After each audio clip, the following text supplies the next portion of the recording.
Up Close and Personal with Kara Heater. She is the marketing director of the Savannah Bananas, and you've been doing this role since 2018. Can Mm-hmm. you describe what you walked into in the beginning? I What mean, were you doing before? How'd you wind up here? yeah, so I started as an intern here in 2018. So my first summer was working as the marketing intern. And obviously, we were a collegiate summer team then. So it was a little bit smaller than it is now. And worked for the team a couple years part time remote while I finished up college and did some other things. And then here we are a couple years later. Sure, and just like that, you are now 2025, what, performing before more than 2 million fans with the Mm-hmm. latest Banana Ball World Tour. Yep, it's going to be Where crazy. in your imagination, in your wildest dreams, did you see this happening? I don't know, honestly.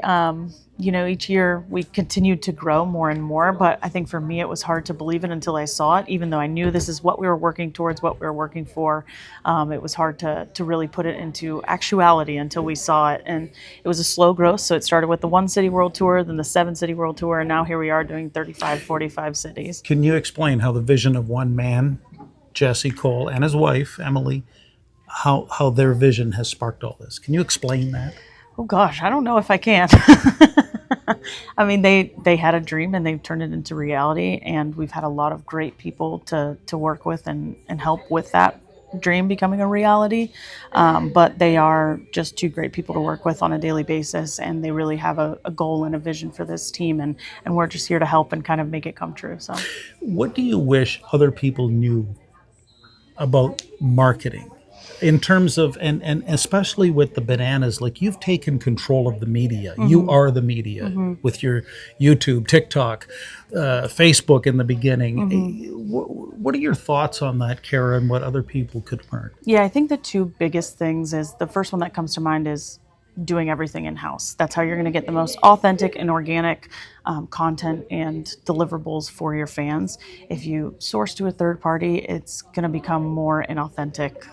And it's hard to understand what exactly your fans are asking for if you're not directly in touch with them, whether that be on social media or in person. So that's a huge one, is trying to convert that to in-house media. And then the second one is just remembering that fans don't want to feel sold, they want to feel valued. So, people post 20 posts and they wonder why there's no engagement, but it's because every single one of those posts is asking them to join a list or buy a piece of merchandise or buy a ticket or do something, some sort of call to action. We've seen the most success with non-call to action posts. So we're simply putting out content for fans to enjoy. And we see that then sparks brand loyalty and, loyalty to these teams, to these players, to the company as a whole. So I would always say, just remember that fans don't want to feel sold; they want to feel valued. In Big Little Legends, we describe it as the difference between a push strategy and a pull strategy. What are your thoughts on that? I think that sounds just about right. You don't want to push them with buy this, buy this, buy this. You want to pull them in with the organic and authentic content and personalities of the people that are featured around here and heavily seen around here. Is there something that happens behind the scenes that explains the magic? I know culture is a big, big part of this. This is bigger than just a marketing play. It's Yeah. bigger than just, oh, they're the Harlem Globetrotters of baseball. Absolutely. Yeah, I think culture is at the forefront of it all. People have to go through an entire culture interview before they even get to the what skills you have interview. So if somebody's not a great culture fit, then it's kind of like, sorry, see you later. But that is what we put at the forefront of our organization. And then I think after that, it's really just communication and working together. And I think one of the biggest things that's helped us is not having a wall between our staff and our players. We are very intertwined and we work together on a daily basis. And I think that really helps because you see other organizations or other teams, and it's not their fault, but they can't talk to the players or they can't talk to other staff in other departments and stuff like that.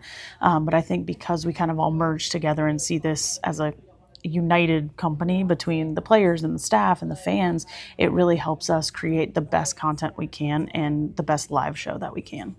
So it's been no doubt a most appealing experience for you since you joined from day one. Favorite Savannah banana memory Oh for gosh. you? I think it would have to be the fire pitch we did in West Palm Beach the very first stop of the 2022 tour, 2022 or 2023, I can't remember. But we had practiced over and over a ball lighting on fire, a pitcher lighting a ball on fire and then throwing it.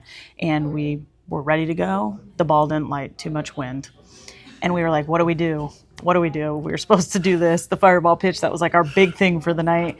And then our director of entertainment, Zach, he was like, let's run it again. Like, the fans don't really know what just happened, so let's run it again. And then they'll forget that there was a weird blip. And so we did it again.